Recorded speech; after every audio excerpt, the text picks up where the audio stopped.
Assalamualaikum warahmatullahi wabarakatuh. Perkenalkan, nama saya Raditya Zikri Razani dari kelas 12-9. Pada kesempatan kali ini, saya akan mempresentasikan hasil makalah yang saya buat. Kerjasama Indonesia dengan negara maju, Jepang, dan negara berkembang Vietnam dalam pasar bebas. Bab 1. Pendahuluan. Perdagangan bebas adalah sebuah sistem di mana barang, modal, dan aliran tenaga kerja bebas berpindah antar negara-negara tanpa adanya hambatan. Perdagangan bebas juga dapat mendorong kerjasama internasional dengan membentuk mitra dagang antar negara atau yang biasa disebut integrasi ekonomi. Perdagangan internasional juga dapat memberikan manfaat bagi suatu negara dengan memproduksi produk yang memiliki keunggulan serta juga mendapatkan pasar yang lebih luas. Namun, sebaliknya juga dapat memberikan peluang besar bagi masuknya produk luar negeri yang lebih murah dan berkualitas ke pasar domestik.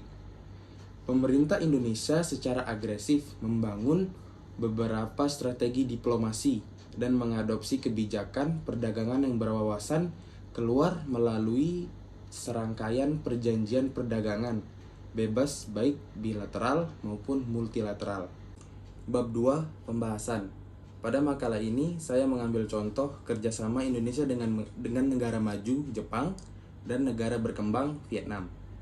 1. Kerjasama antara Indonesia dengan Jepang dalam pasar bebas. Kesepakatan perdagangan bebas dalam kerjasama ekonomi secara bilateral yang pertama kali Indonesia lakukan dengan negara mitra adalah IJPA atau Indonesia-Japan Economic Partnership Agreement. Perjanjian IJPA disusun untuk menghasilkan manfaat bagi kedua pihak secara fair, seimbang, dan terukur melalui liberalisasi akses pasar, fasilitasi, dan kerjasama melalui pengembangan kapasitas untuk sektor-sektor industri prioritas. Jika dilihat dari neraca perdagangan Indonesia-Jepang periode tahun 2016 hingga 2021, maka Indonesia masih mengalami surplus sebesar 12,21%. Hal ini karena tren ekspor Indonesia masih lebih tinggi dari tren impor.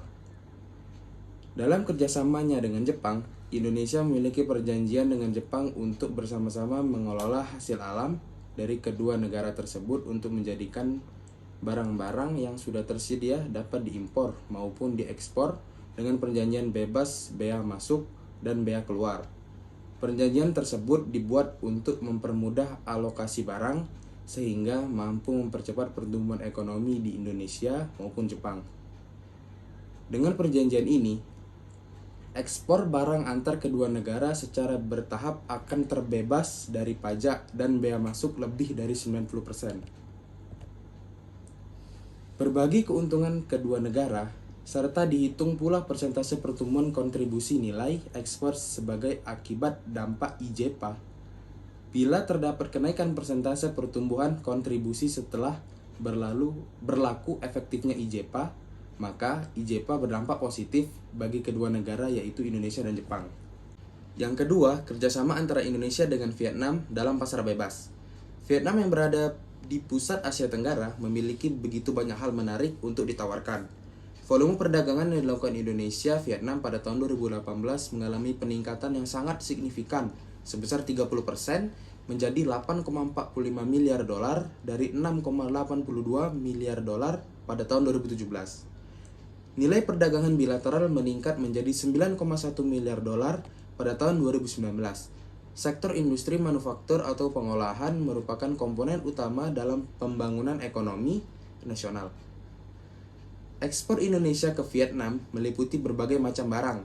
Salah satu ekspor Indonesia ke Vietnam adalah produk makanan, yang mana produk makanan Indonesia banyak dikonsumsi masyarakat Vietnam, seperti produk mie instan, biskuit, wafer, dan makanan ringan lainnya. Pada tahun 2019, total ekspor makanan olahan Indonesia tercatat sebesar 4,15 miliar dolar dengan pasar ekspor mencakup 1,2% dari kebutuhan makanan dan minuman global. Neraca perdagangan makanan mengalami surplus sebesar 2,27 miliar dolar. Sementara di kuartal 1, ekspor makanan tercatat sebesar 951,11 juta atau naik 2,84% dibandingkan periode yang sama di tahun sebelumnya. Dalam melakukan upaya kerjasama tersebut, pemerintah Indonesia melalui Kementerian Perdagangan mempermudah dan mempercepat pelayanan dan penerbitan. Yang pertama, Surat Keterangan Asal atau SKA untuk ekspor. Yang kedua, menerapkan Automatic Authentication dalam pemrosesan perizinan ekspor dan impor. Yang ketiga, peningkatan dan percepatan layanan ekspor-impor. Yang keempat, peningkatan fasilitas dan pelayanan informasi ekspor secara virtual. Yang kelima, melakukan pelatihan kepada calon eksportir baru yang dilaksanakan Kementerian Perdagangan. Dan yang terakhir, serta mengusulkan asuransi kepada Lembaga Pembiayaan Ekspor Indonesia. Bab 3, penutup.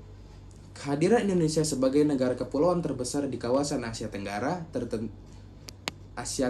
tentu tak dapat dipungkiri memberikan pengaruh yang cukup besar pada situasi regional yang menyangkut negara-negara tetangga lainnya. Indonesia dapat memperoleh keuntungan yang besar dengan menjadi mitra dari negara-negara di dunia untuk berinvestasi secara multisektoral serta berdiplomasi dengan membangun reputasi dan hubungan yang baik secara bilateral dengan negara-negara tersebut. Indonesia sebagai salah satu negara yang sedang berkembang membutuhkan peran dari negara lain, terutama negara maju dan negara berkembang untuk menunjang kebutuhan dan kepentingan Indonesia.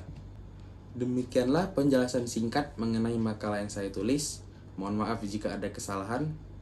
Saya akhiri. Wassalamualaikum warahmatullahi wabarakatuh.